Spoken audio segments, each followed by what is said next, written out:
So, no further action is to be taken. It's just like the most depressing phrase you ever hear on the news. No further action. You know what they most likely mean is another asshole got away with it.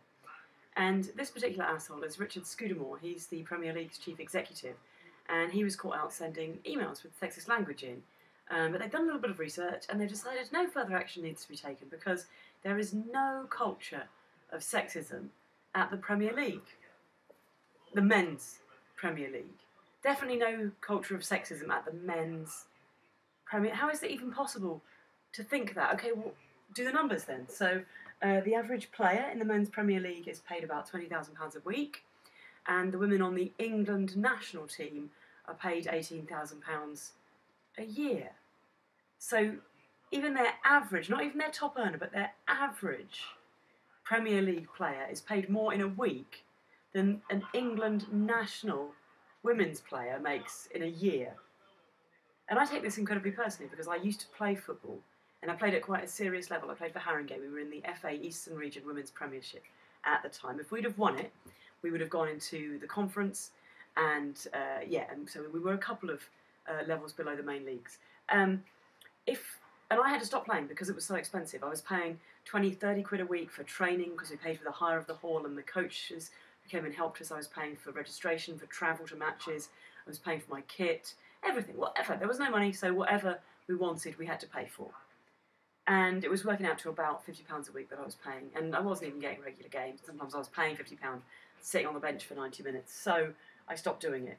If I had been playing at the equivalent men's level, I would have made about £500 a game, which it's not millions, but it's a lot different from having to stop because you're paying too much money and you can't afford it.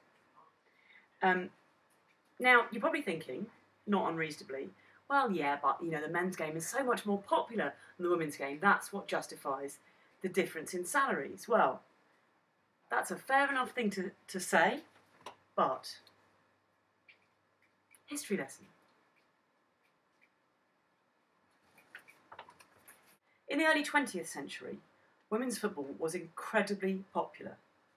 On Boxing Day 1920, there was a women's match at Goodison Park, and they had 53,000 people in attendance, and thousands more were turned away.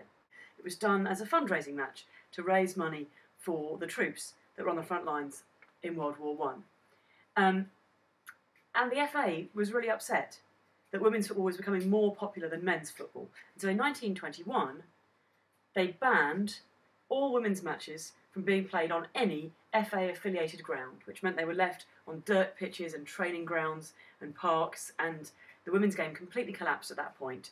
And that ban, put in place to prevent women's football being more popular than men's football, stayed in place for 50 years. We only got rid of it in 1971.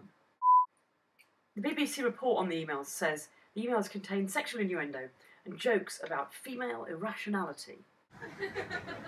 Right, you can't, like BBC, you can't just say that like it's a thing. Like it's not a thing. Right, female irrationality is not a thing that we can just go, oh, we're making jokes about ducks and female irrationality. That's not a, are you fucking looking at me? I don't know if I'm even doing this wrong. God, I want a sandwich. Oh God, please, will you fuck me? It's not a thing. Female irrationality is not a thing.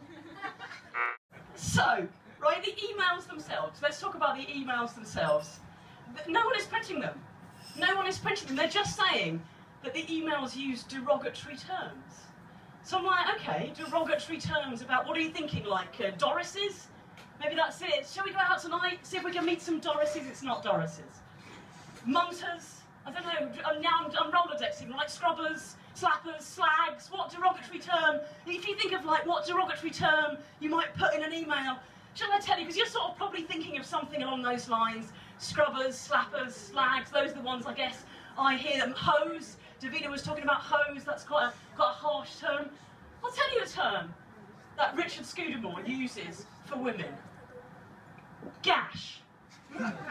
Gash, that's the word he standardly uses instead of saying women. So this is a guy who says there is no culture of sexism, but the word he uses for women is gash, right? Presumably wanders around going, no, here at the Premier League, we really respect gash.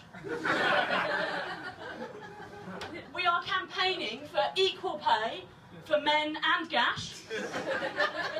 In fact, we consider ourselves, each one of us, a gash rights activist. That is just bullshit. Thank you so much for listening to me. I've been Kate Smurthwaite. Gash power!